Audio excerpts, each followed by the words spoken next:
caderno com essas cartas, só que elas já, pelo manuseio, pela umidade, muitas partes elas estavam ilegíveis. Então, ele pega esse material, transcreve e começa a trabalhar no que viria a ser um livro que ele publicou chamado Os Primitivos Ensinamentos dos Mestres. Então, ele começa a trabalhar nesse material, mas ele estava gasto, ele estava velho, ele estava ilegível. Mas a senhora Francisca Aron dele tinha cópias melhores, que tinha recebido em Londres do Sr. Sinnett. Então ela pega esse material e dá ao Sr. Ginásio Adasa, e ele então começa a trabalhar e compõe esse livro, que foi publicado em 1923. Só que esse livro do Sr. Ginásio Adasa foi publicado ao mesmo tempo que as cartas dos Mahatmas do Sr. Sinnett. Ele diz que nem o editor das cartas do Sr. Sinnett, nem ele sabiam do trabalho que um e outro faziam em paralelo. Então, nessas cartas, o senhor Ginásio Adasa coloca aqueles primeiros conceitos dos Mahatmas, aqueles primeiros ensinamentos. Então, se pode ver as primeiras tentativas do Mahatma de estabelecer os termos, do que hoje nós conhecemos como cadeias planetárias, ondas, enfim, os veículos de consciência. Tudo isso nós podemos perceber nessas cartas, o Sr. Sinnett tentando chegar a um termo definitivo e o Mahatma orientando. Então, é muito interessante. Então, nesse livro do Sr. Ginásio Adasa, que ele publicou no livro das cartas para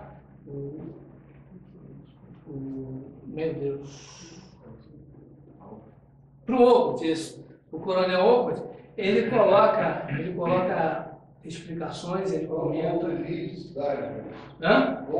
Não, Old Drift's Diary são os diários do Coronel Olcott. Então, há uma carta que o Sr. Ginásio Adasa comenta nesse livro, nesse texto, que é importante, que é uma carta polêmica, chamada Carta sobre Deus. Essa carta, ela é uma carta do mestre Kuthumi sobre um artigo do Sr. Hume, onde ele publicou no Teosofista a sua visão de Deus, o que seria Deus para o Hume.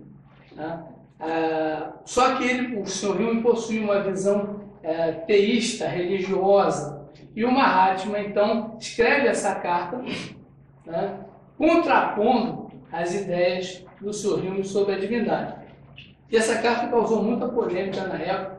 Disse até que algumas pessoas, depois da publicação dessa carta, deixaram a Sociedade Teosófica. O Sr. Ginásio Adasa coloca que o Mahatma, o mestre Kuthumi, ele dera uma visão budista, baseada na filosofia budista, e que ele não dissera nessa carta que Deus não existe.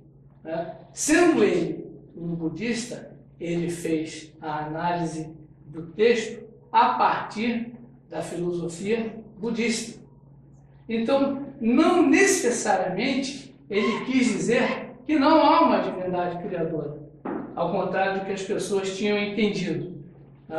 E para quem pensa que os Mahatmas não acreditam em Deus, nessa série de cartas que o Sr. Olcott recebeu, essas 8 cartas, o mestre Serapis, no fechamento dela, diz assim, na carta número 8, Deus o abençoe, irmão meu. Na carta número 12, que o grande Espírito esteja com você, meu irmão. Na carta número 13, as bênçãos de Deus estejam com você. Na carta 14, as bênçãos de Deus sobre você. Carta 15, que a bênção de Deus esteja com você, meu irmão. Deus o conduza, irmão meu, e que ele possa coroar seus nobres esforços com sucesso. Enfim, ele queria dizer com isso que, ao contrário do que se possa pensar, os Mahatmas não são ateus, eles não negam a existência de Deus. Pelo contrário, né? O que aconteceu foi que o mestre Kutumi fez um enfoque budista, porque ele era budista, e assim ele fez a análise da carta. Isso não significa dizer ele está negando a existência de um ser criador. Né? Existe também, o senhor Ginarada comenta, uma contribuição que é pouco conhecida do mestre Kutumi,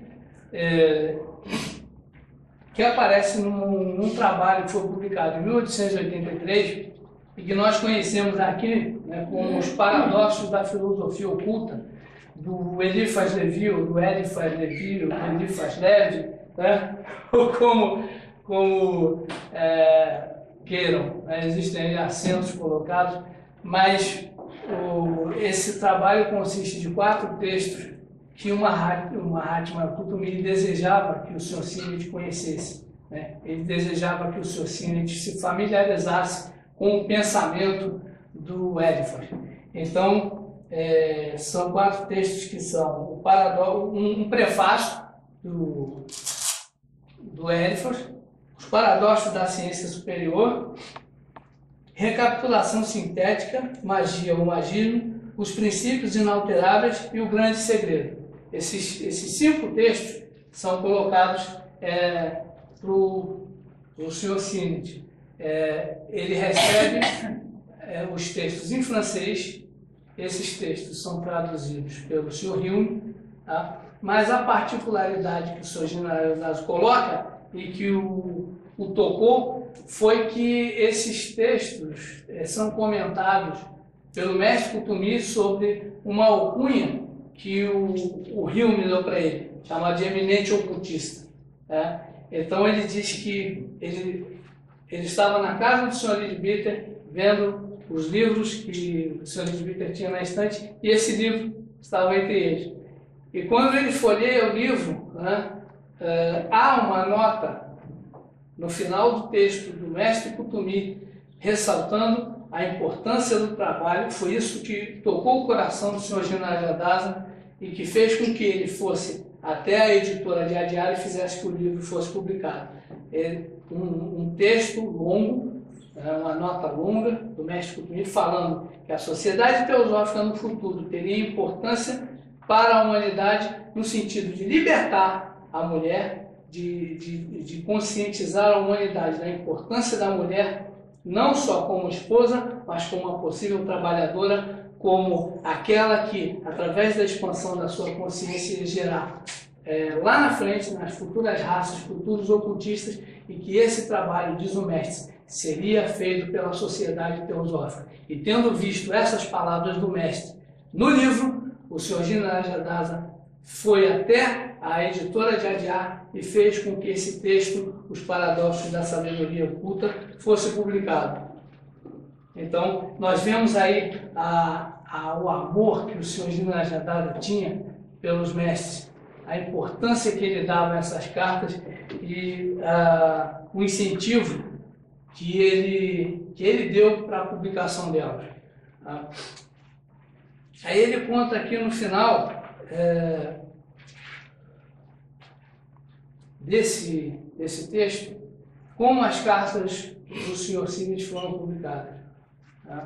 Ele diz que havia uma proibição expressa dos mestres com relação à publicação dessas cartas.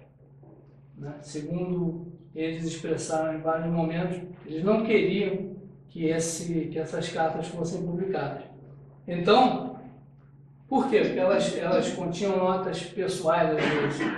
Então, como esse